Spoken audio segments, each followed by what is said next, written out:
오늘 우리가 읽은 말씀은 그리스도인이 일터에서 어떻게 살아야 할 것인가, 직업윤리, 그리스도인의 직업윤리에 대한 말씀입니다.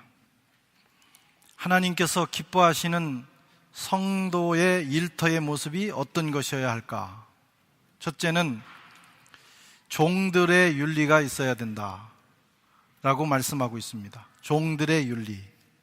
22절 23절에 종들아 모든 일에 육신의 상전들에게 순종하되 사람을 기쁘게 하는 자와 같이 눈가림만 하지 말고 오직 주를 두려워하여 성실한 마음으로 하라. 무슨 일을 하든지 마음을 다하여 주께 하듯 하고 사람에게 하듯 하지 말라. 종이라는 말은 오늘날 우리의 양심에는 좀 거스리는 표현이기도 합니다. 하지만 그 당시로 돌아가서 성경을 읽어야 합니다. 그리고 오늘에 적용하는 것이 좋습니다. 해석학의 기초가 바로 그런 것이죠. 사회는 원시 사회에서 또 노예 사회로, 오늘날 민주사회로 발전을 해왔습니다. 당시에 노예 사회였어요. 그 당시에는 종들은 보편적인 현상이었습니다. 종은 주인에게 예속되어 주인의 일을 하는 사람들입니다. 지금으로 말하면 기업이나 다른 직장에 취업을 해서 그 일터에서 자기를 고용한 사람들을 위해서 일하는 피고용자와 같습니다.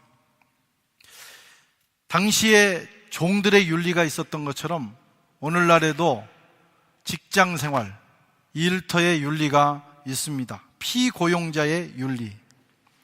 이것을 잘 지켜야 우리가 일하는 일터가 윤택하게 되고, 그리고 거기서 나는 이윤을 함께 나눌 수가 있게 되는 것입니다. 순종해야 합니다. 다른 사람에게 고용이 된 사람들은 자기를 고용한 사람들에게 순종해야 합니다. 직장은 자기 일을 하는 곳이 아닙니다. 나를 고용한 사람의 일을 해주는 곳입니다. 내 주장이 너무 강해도 안 되고 자기 일을 성취하기 위해서 일해도 안 됩니다.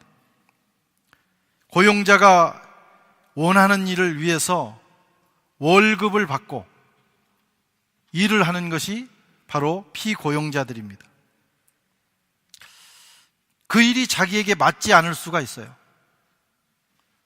일이 도무지 나하고 맞지 않는다. 그래서 원망하고 불평하는 것보다는 떠나야 합니다. 세상의 이치는 아주 간단합니다. 그게 내 일이 아니고 나하고 맞지 않으면 거기서 갈등하지 말고 떠나야 합니다. 그러나 내가 월급을 받고 거기서 일을 해야 될 수밖에 없는 상황이라면 자기를 고용한 사람이 원하는 일을 해주는 것이 중요합니다. 이것은 상식입니다. 또 피고용자는 성실한 마음으로 일을 해야 합니다. 특별히 그리스도인들은 그 누구보다도 성실하게 일해야 돼요. 오늘 본문에서는 마치 주님을 두려워하는 마음으로 성실하게 하라. 하나님의 일을 하듯이 하라.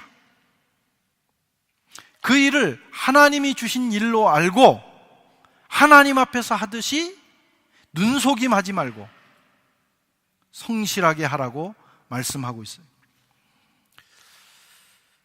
돈을 받은 만큼은 해야 합니다.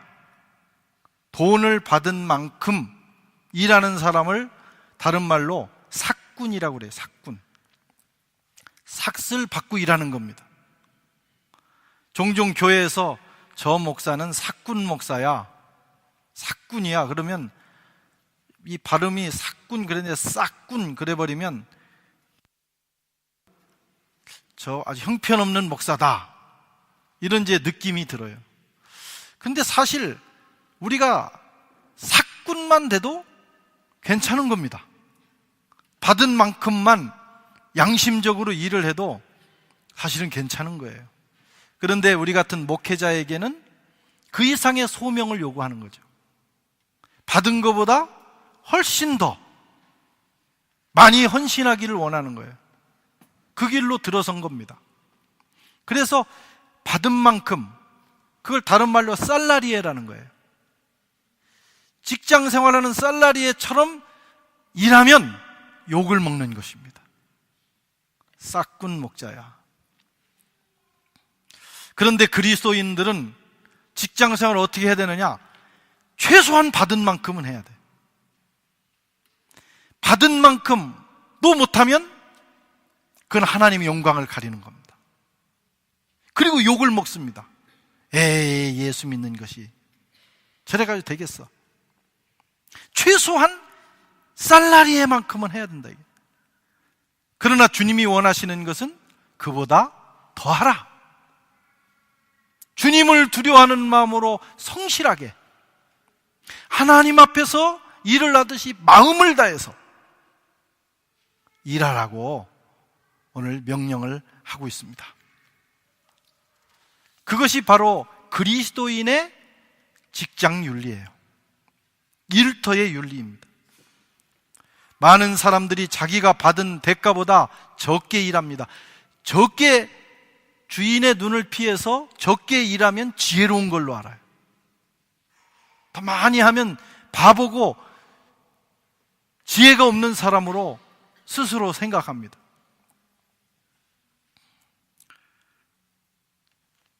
받은 만큼만 일하든가, 아니면 어떤 사람은 그보다 적게 일을 합니다. 그럴 때마다 꼬박꼬박 월급을 챙겨줘야 되는 주인의 가슴은 시커멓게 타는 거예요. 돈을 받는 사람은 왜 이렇게 한 달이 긴지, 월급 주는 사람은 한 달이 너무 짧은 거예요. 그날이 되면 실적이 있든 없든 월급을 줘야 되는 거예요. 고용자, 사장의 마음을 바꿔놓고 생각해 보세요. 얼마나 힘들까? 최소한 그 정도만 생각해도 우리 그리스도인은 더 최선을 다할 수 있어요. 바꿔놓고 생각하면.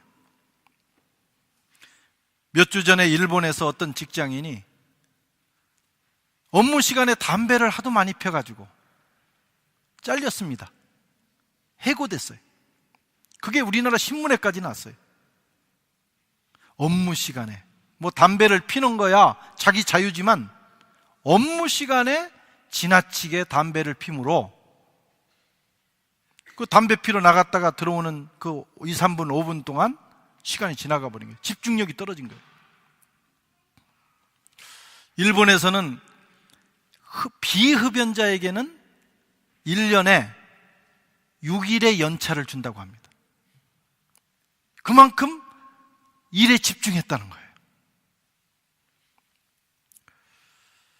자기 자리를 비우지 않고 최선을 다한 사람에게 주는 상급이죠.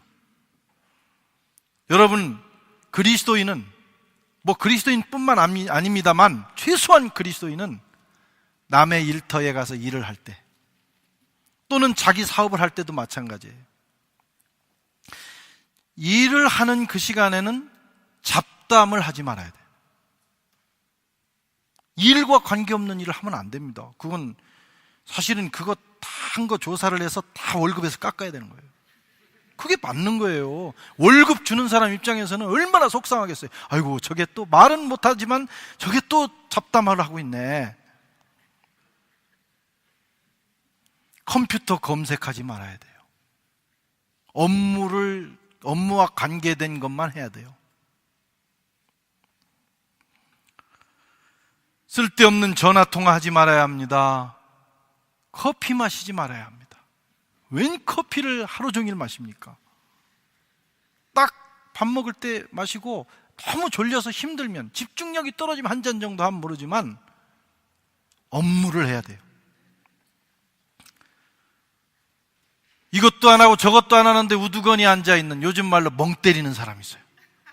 업무 시간에 앉아가지고 일은 안 하고 멍하니 있는 거. 이것은 자기를 고용한 사람에게 큰 손해를 끼치는 겁니다. 성도들은 특별히 회사에 가서 업무 시간에, 자기 사업의 일터에 가서 업무 시간에 성경 보지 마세요.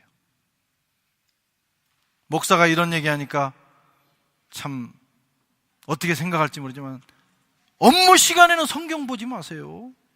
업무 시간에는 자기를 고용한 사람을 위한 일을 해야 돼요. 교역자도 업무 시간에는 성경 보고 큐티하는 게 아닙니다. 그건 자기 시간을 확보해서 성경 보고 큐티하고 그 시간에는 행정을 하고 필요한 전화를 하고 일을 해야 돼요. 꼭 남들 일하는데 큐티하고 있는 사람이 있어요. 그러면 안 됩니다. 더 심한 것은 업무 시간에 전도를 해. 그거 안 돼요. 주인이, 그런 종업원을 둔 주인은 참 예수 믿기 어렵습니다. 나는 저런 사람이 다니는 교회를 안 다니겠다 결심할 수도 있어요. 얼마나 부르르 떨리겠어요. 그 시간에 일은 안 하고 성경책 펴놓고 전도하고 있으니 말이에요. 언제 해야 됩니까? 업무를 다 마친 후에, 최선을 다한 후에 내가 원하는 대상을 식당으로 초청해서 자기 돈을 써가면서, 자기를 고용한 사람의 시간을 쓰지 말고, 그게 다 돈입니다. 자기 돈을 써가면서 대화를 하면 전도가 되지 않겠어요? 그런 정도면 아마 자기를 고용한 사장님도 관심 있을 거예요. 그런 예수는 한번 믿어보고 싶다. 파리 선한 교회 교인들이 그런 교인이라면 아마 순식간에 여기가 차고 넘칠 거예요. 그렇게 하셔야 합니다.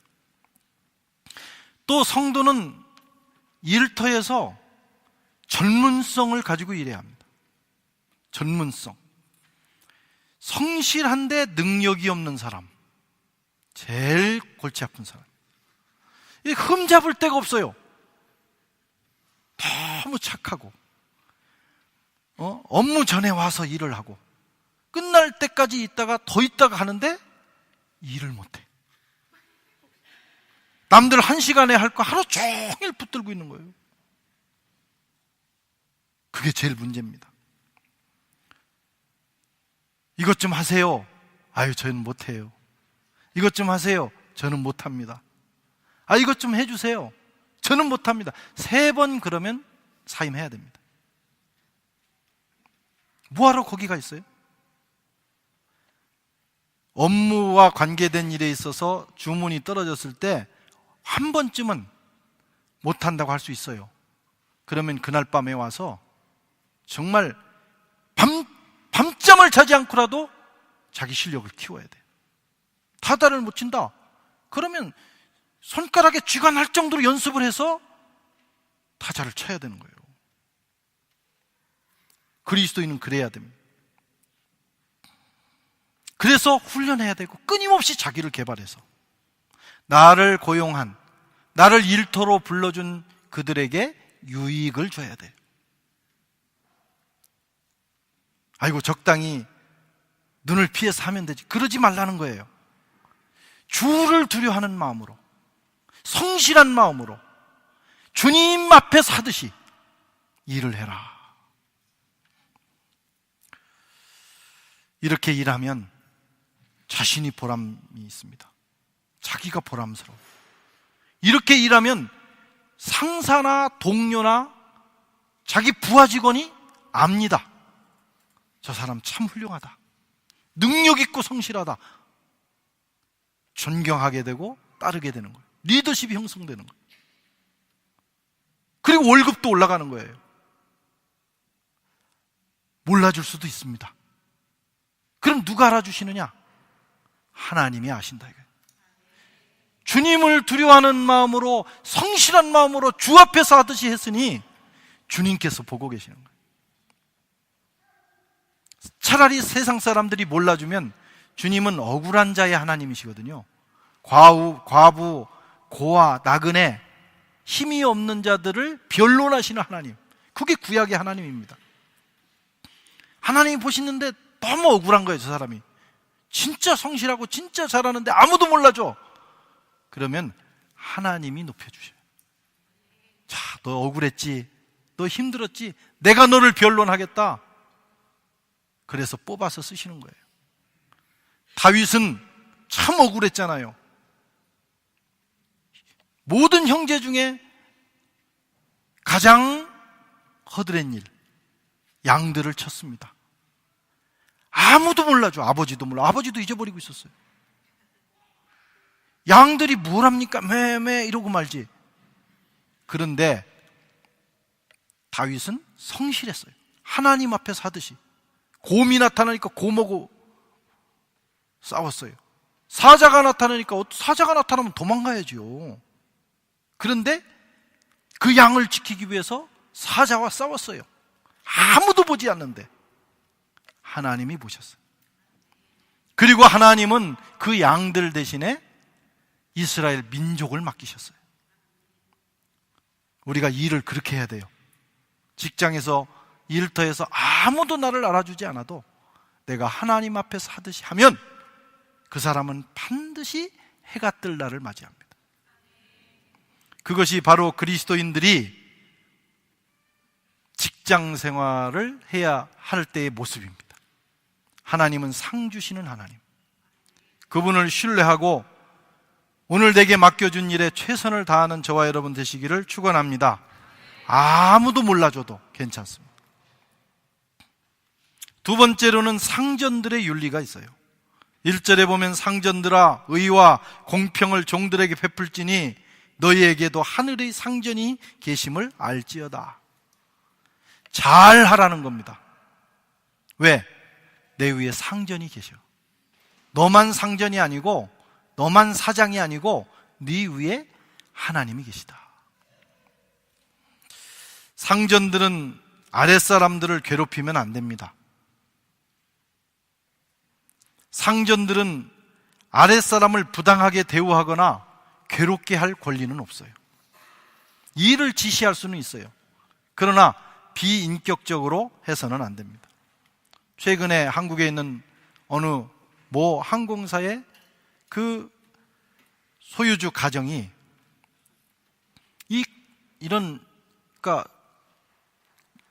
이 소유주 대기업의 회장 가정이면 그걸 우리가 뭐라고 그래요? 갑이라고 그래요. 갑. 그 갑의 위치에서 갑질을 한 거예요. 한국 사회가 떠들썩합니다. 온 가족이 폐가망신할 위기에 처했어요. 그들은 자신들의 말 한마디가 얼마나 놀라운 위력을 가졌는지 아는 사람들이에요. 알았으면 둘 중에 하나입니다. 내가 말 한마디 하는 것이 이렇게 큰 위력을 가졌다 그러면 조심하게 쓰는 거예요.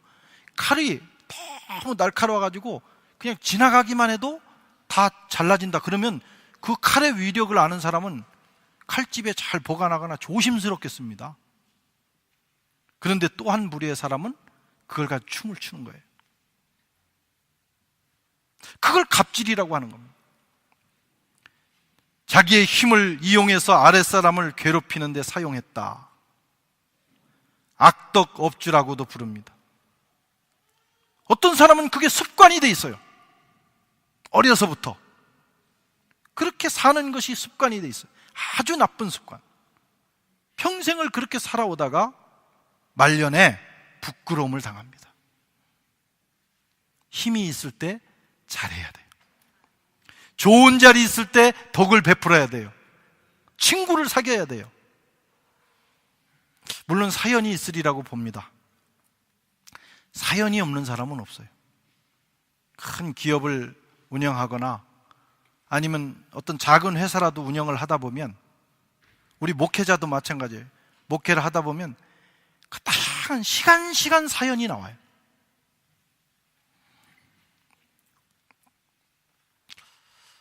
일꾼들이 어떻게 다 마음에 들겠어요? 별 사람이 다 들어오겠죠. 그러니까 화도 쌓이게 되고 그 분노가 있고 상처가 되고 그러다 보니까 그렇게 나올 수도 혹시 있을지 모르지만 그렇게 되면 안 된다. 특별히 그리스도인이면 그런 분들이 예수 안 믿어서 그나마 다행입니다. 또 크리스찬일까 봐 겁이 났어요. 그런 얘기가 안 나와서 얼마나 다행인지. 어떻게 해야 되느냐? 업무 평가 시스템을 가지고 공평하게, 의와 공평으로 하면 되는 거예요. 시스템으로 평가하고 대우하면 됩니다. 힘이나 폭력, 언어 폭력을 쓰면 안 됩니다. 그것이 자기 의사 표현의 방법이어서는 안 되는 거예요. 그렇게 되면 법률의 적용을 받게 되고 감옥에 가야 되는 것입니다.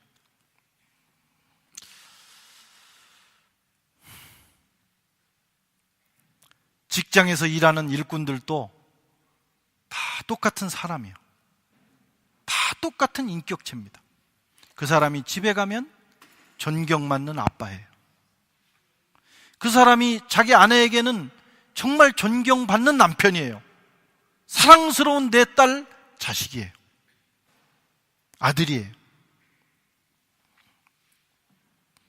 하나님의 형상들입니다. 그래서 우리는 높은 자리 상사의 위치에 있을 때 아랫사람들을 존중해야 되고 인격적으로 대해야 합니다. 정말 일하다 보면 윗사람이 볼 땐 너무 답답한 게 많죠. 그래도 어느 선은 지키는 것이 좋다. 특별히 크리스천들은. 여러분, 진짜 상전이 우리 위에 계십니다. 그분이 우리를 또한 평가하고 계신 거예요. 사장과 직원, 상사와 부하 직원을 모두 평가하고 계시는 분이 우리 위에 상전이 계셔요. 그 하나님을 기억하고 그 하나님 앞에 평가받을 생각을 하면서 아랫사람을 대하는 것이 중요합니다. 그리고 공평하게 해야 합니다. 공평하다는 건요, 일을 잘한 사람에게는 잘 대우하고 일을 못한 사람에게는 인격이 상하지 않는 범위 내에서 거기에 합당한 대우를 해야 돼요. 그래야 사람들 마음에 상처와 분노가 없어요.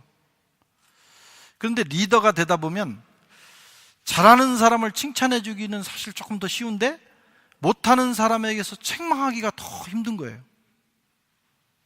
그래서 일을 못하는데 거기에 대해서 얘기를 못하고 그냥 어정쩡하게 넘어가면서 리더가 직무유기를 하게 되면 일을 잘한 사람이 마음이 상하는 거예요.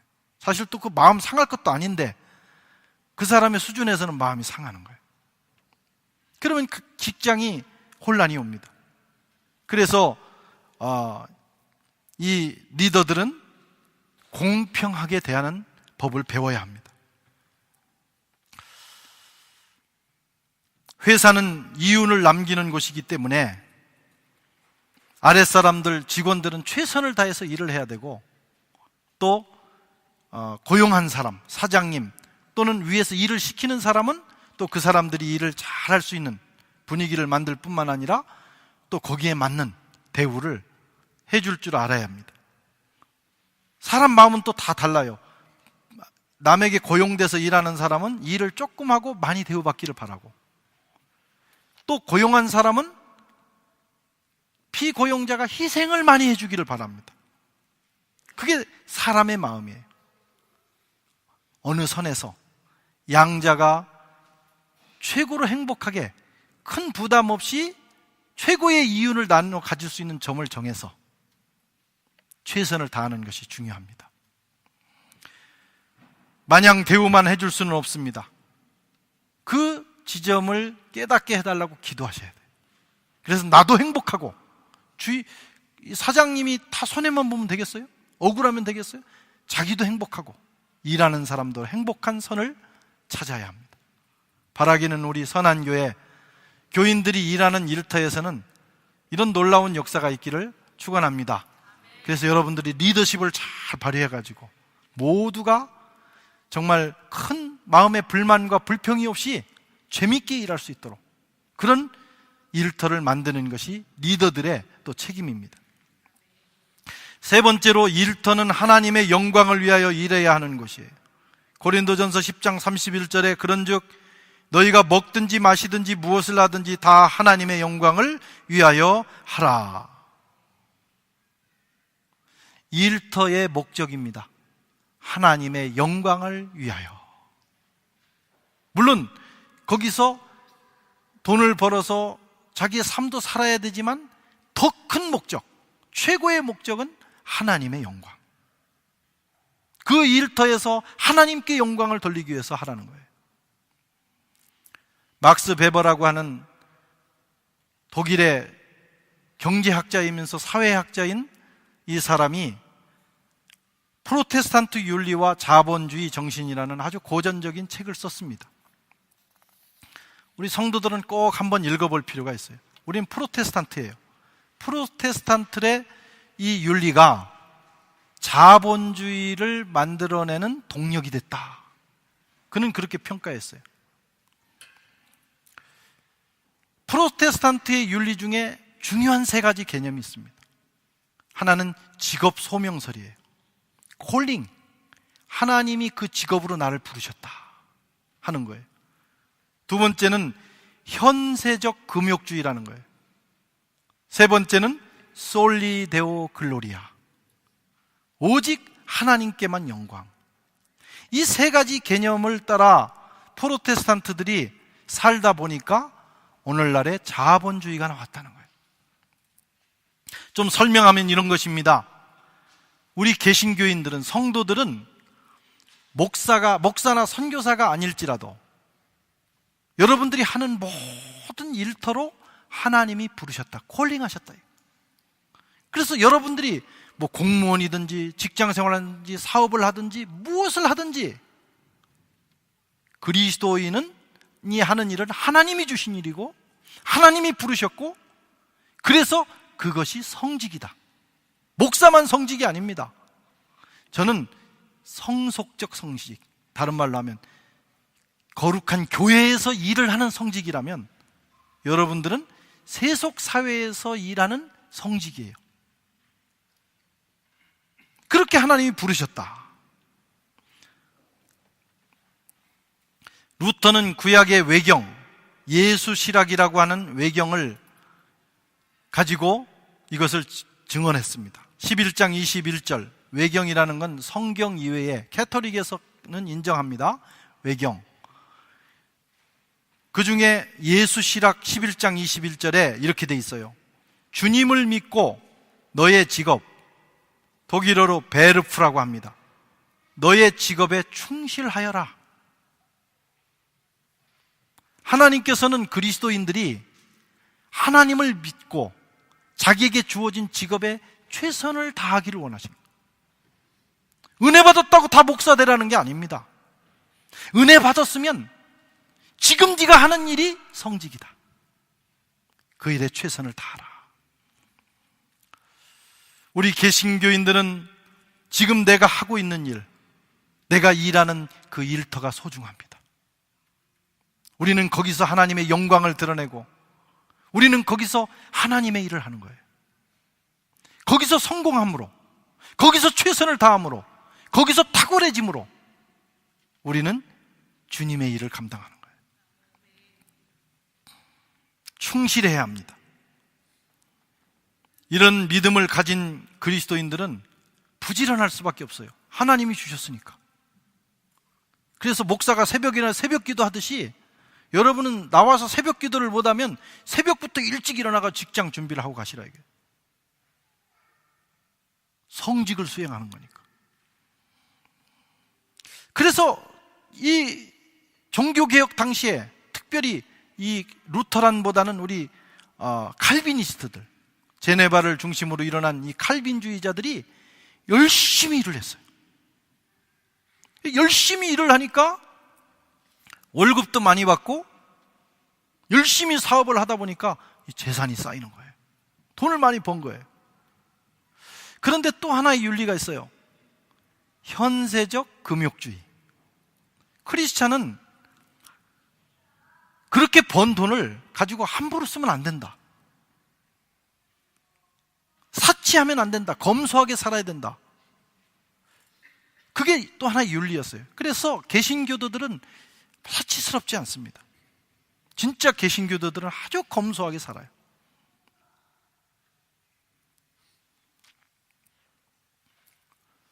아껴서 살아야 합니다.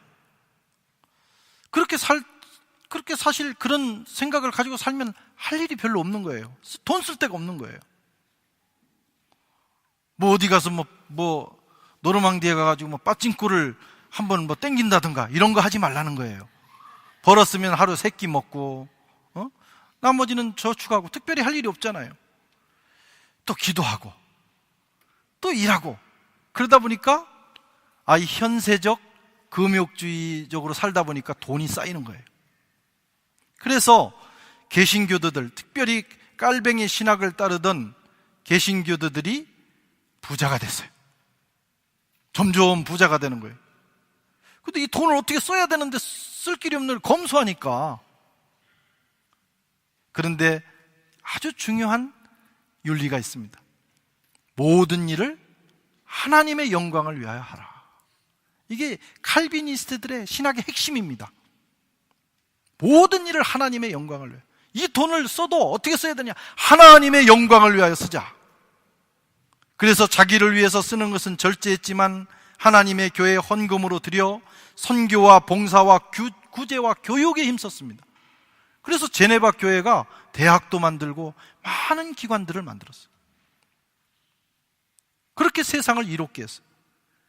뿐만 아니라 성도들은 자신의 물질을 사회에 환원하고 각종 사회 사업을 했습니다. 자식에게 물려주지 않고 자식에게 왜 자꾸 물리려고 그래? 그러지 말고 사회에 환원하라 이거예요. 그게 우리 개신교의 정신이에요. 그래서 많은 국제기구들의 배경에는 개신교 정신이 들어있어요. 가령 적십자 같은 것은 우리 개신교 기관은 아니지만 이 적십자를 만든 앙리 뒤낭이라는 사람은 그 집안 자체가 뼛속까지 프로테스탄트, 칼비니스트였어요. 그 속에서 이런 국제기관들이 나오는 거예요. 우리는 그렇게 살아야 합니다. 우리나라에도 자본주의가 들어왔어요. 자본주의가 들어오면 이 기본이 뭐냐면 열심히 일합니다. 공산주의는 열심히 일하지 않습니다. 적당히 눈치 보면서 시간만 때우면 되는 거예요. 그런데 이 자본주의라는 시스템 자체는 열심히 일할 수밖에 없는 시스템이에요. 그래서 잘 살아보세요 하면서 우리 어렸을 때 새마을운동, 아침에 일어나면 새마을운동 노래가 나오고 막 동네마다 스피커 틀어놔 동리 여러분 하면서 이장님들이 막 아침부터 나오라고 그러고 우리는 나가서 막 마을 청소하고 그렇게 했어요. 그래서 정말 세계 역사에 유례가 없는 경제 부흥을 일으켰어요. 근데 뭐가 빠졌느냐? 윤리가 빠진 거예요. 프로테스탄트 윤리가 들어왔어야 돼요. 크리스찬은 아닐지라도 그 윤리가 기본이 되면 열심히 벌어서 열심히 남을 위해서 쓰는 거예요. 그럼 좋은 사회가 되는 겁니다. 그런데 열심히 벌었는데 남을 위해 쓸 줄을 몰라. 그걸 가리켜서 천민자본주의라고 하는 거예요.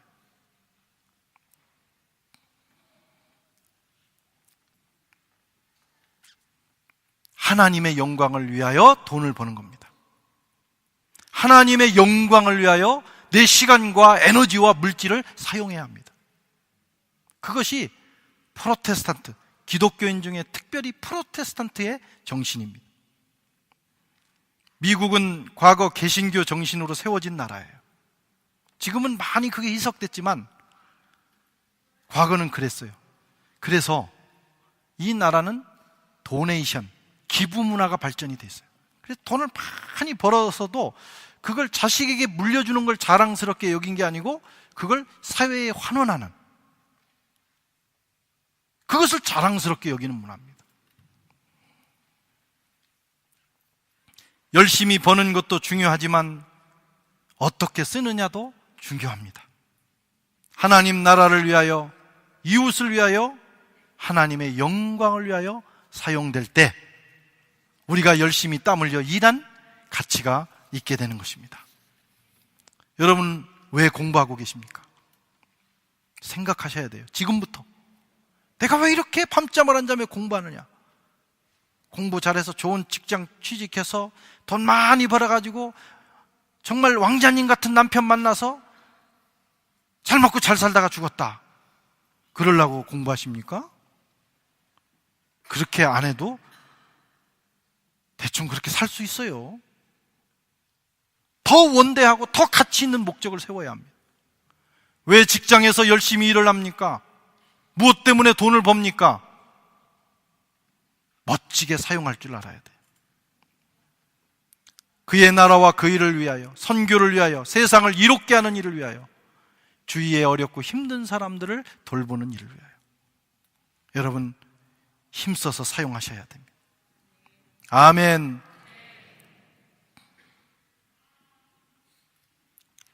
우리의 일터는 하나님이 주신 축복의 현장입니다. 우리는 그 일터에서 돈을 벌고 그걸로 생활도 유지합니다. 또 그 일을 함으로 내 인생의 가치를, 내 인생을 성취하게 된다. 여러분, 돈만 버는 것이 목적이 아니고 일터에서 일을 함으로 내 인생이 이루어지는 거예요. 그것도 소중하게 생각해야 돼요. 그리고 이 모든 걸 통해서 하나님의 영광을 드러내고, 이 모든 걸 통해서 하나님의 교회와 세상과 이웃을 이롭게 하는, 잘 먹고 잘 사다 죽었다, 그게 아니고 저 사람은 참으로 타인을 이롭게 한 사람이다 라고 하는 그런 묘비명을 받을 수 있는 그런 일을 위해서 살아야 하는 것입니다. 청소부는 길거리를 청소하는 허드렛 일이나 하는 사람이 아닙니다. 똑같이 일을 해도, 루터의 표현입니다마는 똑같이 일을 해도 어떤 사람은 매일 그 빗자루 아침에 물 청소하면서 파리 시내를 하면서 신세 한탄을 하고 막 뿌리는 거예요. 내가 어떤 놈이 이걸 버렸냐고 막 그러면서, 저는 이 파리에 와서 이 버리는 것이 자유롭게 버릴 수 있다는 것이 저는 너무 참 행복해요. 야, 이런 좋은 나라가 있는가. 근데 청소하는 사람이 이걸 뭐 버렸냐고. 그런데 파리는 참 좋은 게 청소부들이 그걸 감사한다는 거예요. 참, 어느 분이 이걸 버려주셔야 내 직업이 계속 유지되는구나, 감사하다. 그런 마음으로 말이죠. 작은 일 하나라도 그걸 허드렛 일로 알면 그 사람은 허드렛 인생을 사는 거예요. 그런데 크리스찬은 그 아침에 청소부가 물 청소를 하면서, 야, 지금 하나님의 작품을 내가 닦고 있구나. 루브르에 있는 모나리자의 그 유리를 관리하는, 그 보물들을 관리하는 것보다 더 위대한 관리가 뭐냐? 이 지구별을 관리하는 거예요. 하나님이 만드신, 사람이 만든 게 아니고 하나님이 만드신 이 지구별을 닦으면서 보물을 닦듯이. 그러면 그 인생은 그만큼 가치 있는 인생이 되는 거예요. 우리의 모든 일터가 그런 것입니다. 일이 더 주어졌으면 불평하지 말고 감사함으로, 성직을 행하듯이 그렇게 행하다 보면 여러분, 하나님께서 우리에게 상급으로 역사하십니다. 다 보고 계시는 거예요. 그런 역사가 있기를 주의 이름으로 축원합니다.